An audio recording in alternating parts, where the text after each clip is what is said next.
What does a morning look like for you at the moment? Have you got a routine of some kind? Yes, I run every single morning. So that's what time are you up? When are you waking up? I'm up about 5:30. So every morning starts with a run. And that's because that's the one thing I hate to do more than anything in the world.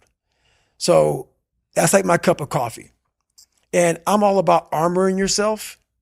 So the second you leave your house and the second you open your phone, the second you do any of that shit, you are now letting in poison and cancer. So I make sure a lot of things you can't avoid. So as I get up, I start to armor plate my mind and body. Like a person's going to war, you put your body armor on. That's what I'm doing on that run. I'm waking up and I'm giving myself all this armor. So when I come out in the world, now look at that phone, I'm ready. I'm not waking up late. I'm not rushing around. I'm not disorganized because I know I'm going to get hit in the fucking mouth. There's an art to getting hit in the fucking mouth. And that is why these things are important. You have to wake up and you have to give yourself belief. You have to give yourself confidence. So it starts with that run. So after the run, I come home, I eat something small. How long's the run typically at the moment? Nowhere under 12 miles. So 12 miles is the minimum. And what are you getting that done in? How long?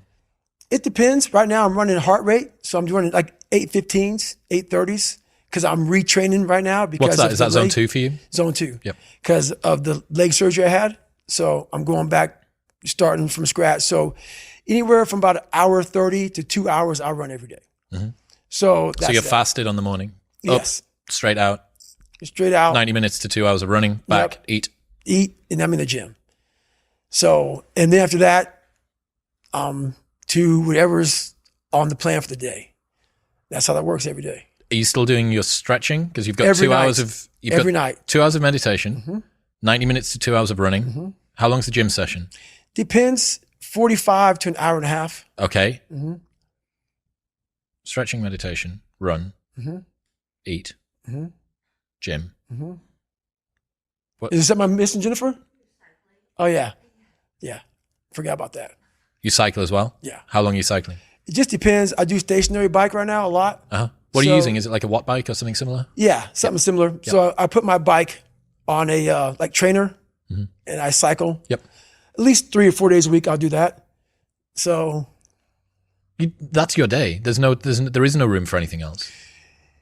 Yeah, there is a lot of room. So there's 24 hours and I use it all pretty well. How's your sleep?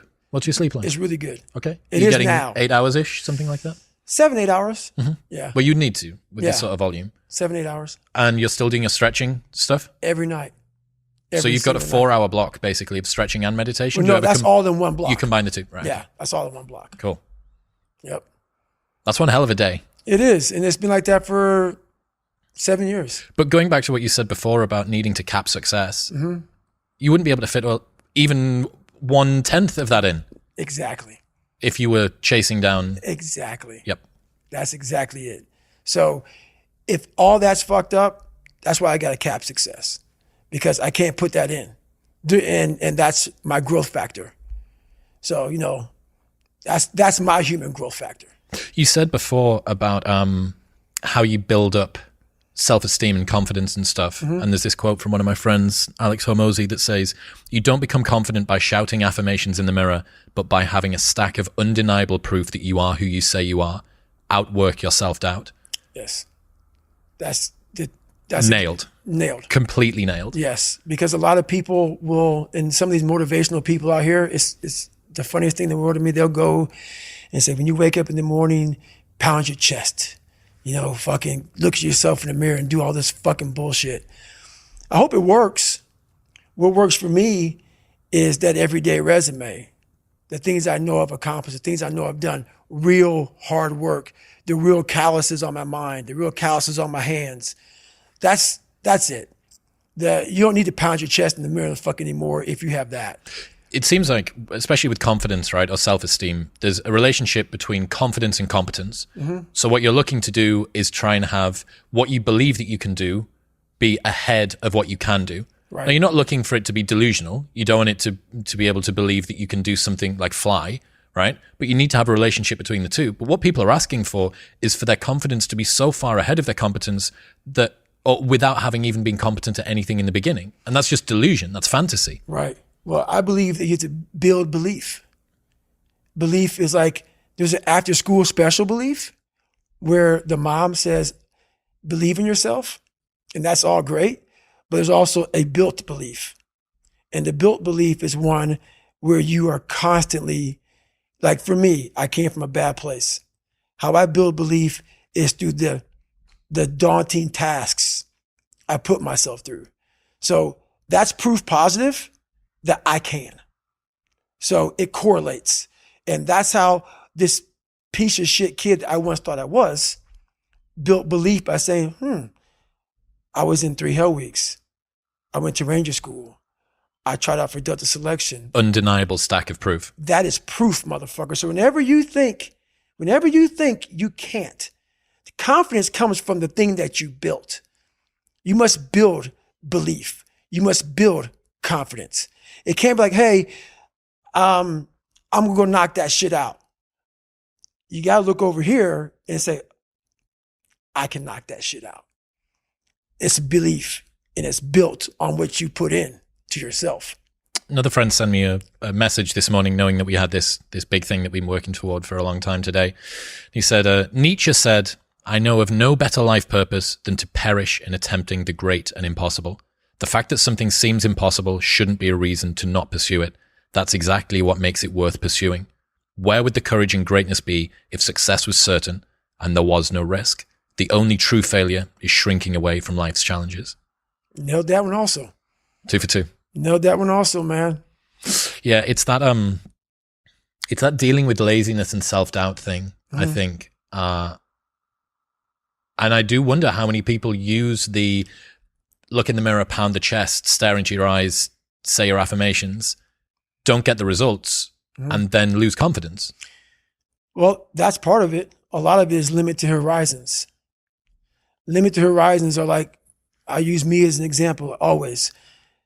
I came from a small town in Indiana where there was a handful of black families. And a lot of people in that town, when you come from a town of 8,000 people, it's like we had a local plant, Great Dane. And you're like, you know what? I want to work at Great Dane and get a house next to my mom. That's what you know.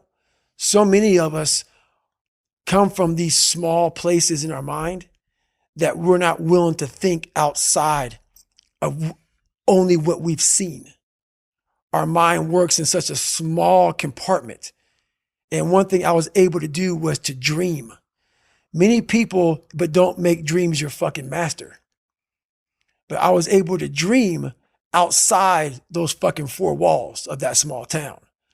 And until you're able to really put yourself into that dream, but don't make dreams your master, that's where you truly become what you're destined to become. What do you mean, don't make dreams your master? A lot of people sit back and they dream about being a sports figure, or dream about being a SEAL, or dream about being an astronaut. And all it is a motherfucking dream. They don't put the work behind the dream. That dream has become their fucking master. When you become the master of your fucking dream is when you say, I want to go be a Navy SEAL. And you say, okay, I'm going to lose 106 pounds in less than 3 fucking months. The dream was the one thing I thought about, and the dream was now gone. Now what comes in, the dream goes away, and the fucking laundry list of fucking details and tasks come up. Gotta do this, gotta do this, gotta do this, gotta do this. That's when you become the master of your dream. So a lot of people out there dreaming. Ryan Holiday says, talking about the thing and doing the thing vie for the same resources. Allocate yours appropriately. That's it. That's it. That's the way it works as well. That's the way that the brain works. You can actually get these kicks of dopamine by telling your friends about, I'm going to be a Navy SEAL. I'm going to start my training next week. It's going to be great. I'm going to feel like this. It feels good. It feels good to talk about that shit, man. It actually makes you feel good, makes you feel proud, all that shit. But guess what happens? That alarm clock goes off at 4 a.m. to train. I don't want to be a SEAL today. Or I don't want to be whatever today. I'll start tomorrow. And that's the usual pattern of people's lives. That's why I talk about clearing out the mind. Until you really want to do something, you're always going to be a talker. You always going to run your fucking mouth.